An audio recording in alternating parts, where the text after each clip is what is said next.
Hi friends, ఎలా ఉన్నారు? అందరూ బాగున్నారా? నేనైతే బాగున్నాను ఫ్రెండ్స్. మీరు కూడా బాగున్నారని అనుకుంటున్నాను. ఆంధ్రా స్టైల్ తెపాల చెక్కలు ఎలా చేయాలో చూసేద్దాం రండి. ముందుగా ఒక బౌల్ తీసుకొని అందులో 2 కప్పుల బియ్యం పిండి, కొద్దిగా బటర్, కొద్దిగా జీలకర్ర, సన్నగా కట్ చేసుకున్న పచ్చిమిర్చి, సన్నగా కట్ చేసుకున్న కరివేపాకు వేసుకోవాలి. వేసుకొని అందులోనే సన్నగా కట్ చేసుకున్న ఉల్లిగడ్డ ముక్కలు వేసుకోవాలి. వేసుకొని టేస్ట్‌కి సరిపడా సాల్ట్, కొద్దిగా వంట సోడా వేసుకొని బాగా కలుపుకోవాలి.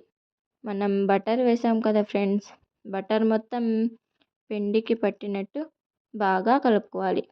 కలుపుకున్నాక ఆ పిండిలోనే ఒక గ్లాస్ వాటర్ వేసి కలుపుకోవాలి.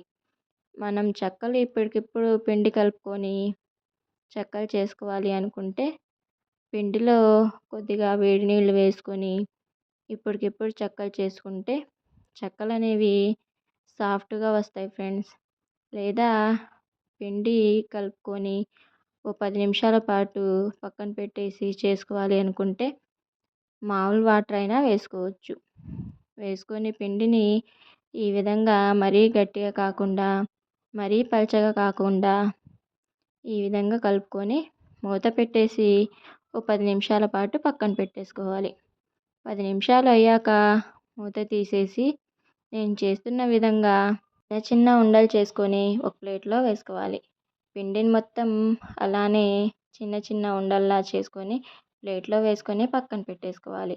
స్టవ్ ఆన్ చేసి ప్యాన్ పెట్టి ఆయిల్ వేసి ఆయిల్ హీట్ అయ్యాక ఒక తళుక్ కవర్ తీసుకొని మనం ముందుగా చేసుకున్న పిండి ముద్దని తీసుకొని చిన్న చిన్న చెక్కల్లాగా ఒత్తుకొని ఆయిల్ హీట్ అయ్యాక ఆయిల్లో వేసుకోవాలి.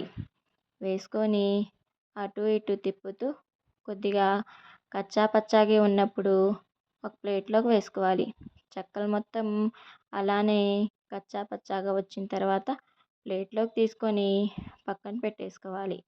ముందుగా నా ఛానల్ చూసేవాళ్ళు లైక్ చేసి సబ్స్క్రైబ్ చేసుకోండి ఫ్రెండ్స్.